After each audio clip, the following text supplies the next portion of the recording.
Hello student, आज हम पढ़ेंगे 11वीं एग्रीकल्चर में प्रश्नावली 11.2। ठीक है, यहाँ पर क्वेश्चन दिया हुआ है, यदि tan थीटा इक्वल 3/4 हो तो शेष सभी त्रिकोणमितीय अनुपात ज्ञात कीजिए। ठीक है, यहाँ पर tan थीटा का मान कितना दिया हुआ है 3/4, तो शेष त्रिकोणमितीय अनुपात ज्ञात करना है। तो शेष त्रिकोणमितीय अनुपात क्या होगा, यहाँ पर tan थीटा इक्वल 3/4 है, तो शेष त्रिकोणमितीय अनुपात होगा sin theta, cos theta, cot theta, sec theta, cosec theta, इनका मान यहाँ पर ज्ञात करना है। ठीक है, तो यहाँ पर हल कर रहे हैं समकोण त्रिभुज ABC में, है ना। यहाँ पर एक समकोण त्रिभुज ले रहे हैं A, जिसको नाम दे रहे हैं ABC। ठीक है, तो समकोण त्रिभुज ये हुआ समकोण त्रिभुज ABC, ये हुआ लंब, ये आधार और ये कर्ण। ठीक है, तो यहाँ पर tan थीटा इक्वल 3/4 दिया हुआ है, तो tan थीटा इक्वल क्या होता है, इससे पहले पढ़ चुके हैं। फार्मूला होती है tan थीटा इक्वल क्या होता है, लंब बटे आधार, है ना। तो यहाँ पर लिख सकते हैं tan थीटा इक्वल 3/4, तो tan थीटा इक्वल क्या होता है, लंब बटा आधार। तो लंब का मान कितना है यहाँ पे 3 और आधार का मान कितना है 4। ठीक है, लिख सकते हैं। यहाँ पे सॉल्व कर रहे हैं समकोण त्रिभुज ABC ले रहे हैं, यहाँ पर समकोण त्रिभुज ABC लिए, है ना, जहां पर ये लंब हुआ, ये कर्ण और ये आधार। ठीक है, तो यहाँ पर tan थीटा इक्वल होता है लंब बटा आधार, तो लंब का मान कितना है यहाँ पे 3, तो यहाँ पे रख दिए। आधार का मान कितना है 4, तो यहाँ पे रख दिए। ठीक है, तो यहाँ पर दिया हुआ है tan थीटा इक्वल होता है लंब बटा आधार, है ना, जहां लंब कितना है AB, लिख सकते हैं AB, आधार कितना है BC। ठीक है, tan थीटा इक्वल लंब बटा आधार, तो tan थीटा इक्वल कितना है लंब, tan थीटा इक्वल होता है लंब बटा आधार, जहां लंब कितना है 3, आधार कितना है 4।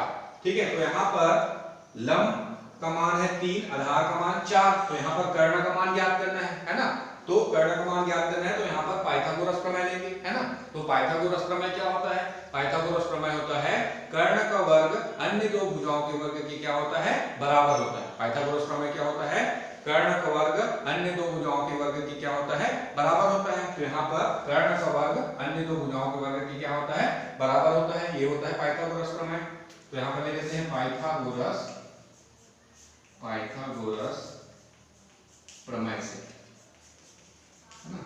पाइथागोरस प्रमेय से ये होता है कर्ण का वर्ग इक्वल लंब का वर्ग प्लस आधार का वर्ग, ये होता है। जहां कर्ण कितना है AC, तो यहाँ पर AC का वर्ग होगा। ठीक है, इक्वल लंब कितना है यहाँ पे AB, तो AB का वर्ग होगा, प्लस आधार कितना है यहाँ पे BC, तो ये हो जाएगा BC का वर्ग।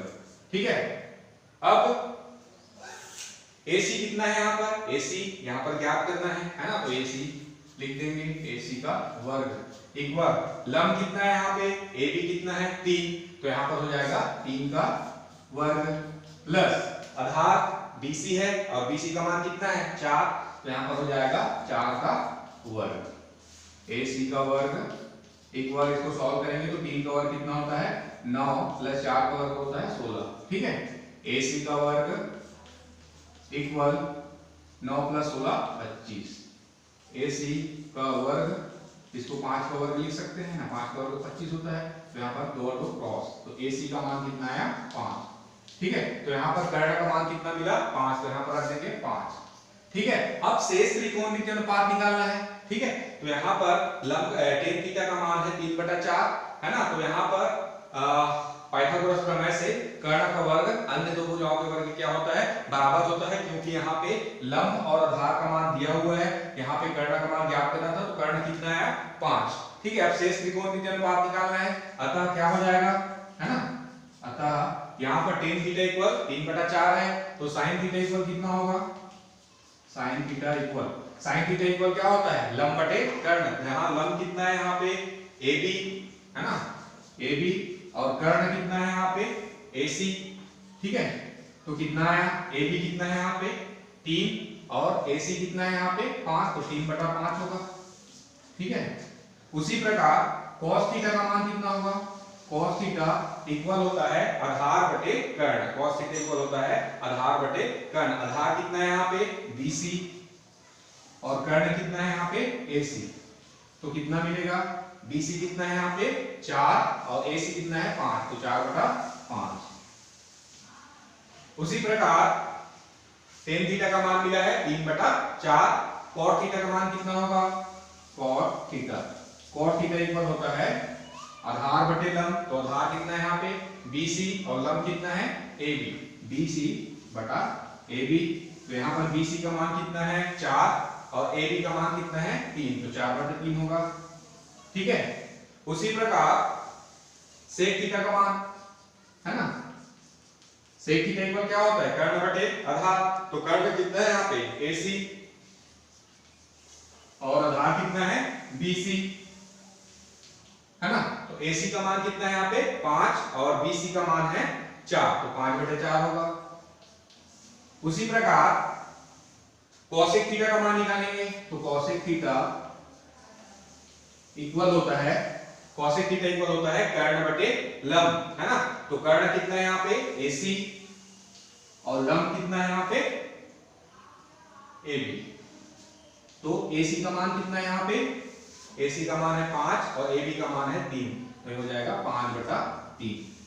ठीक है, तो यहाँ पर tan थीटा का मान 3/4 हो, तो शेष त्रिकोणमितीय अनुपात क्या क्या मिला यहाँ पे, sin थीटा इक्वल मिला 3/5, cos थीटा इक्वल मिला 4/5 और cot थीटा मिला 4/3, sec थीटा मिला 5/4 और cosec थीटा मिला 5/3, ये आंसर।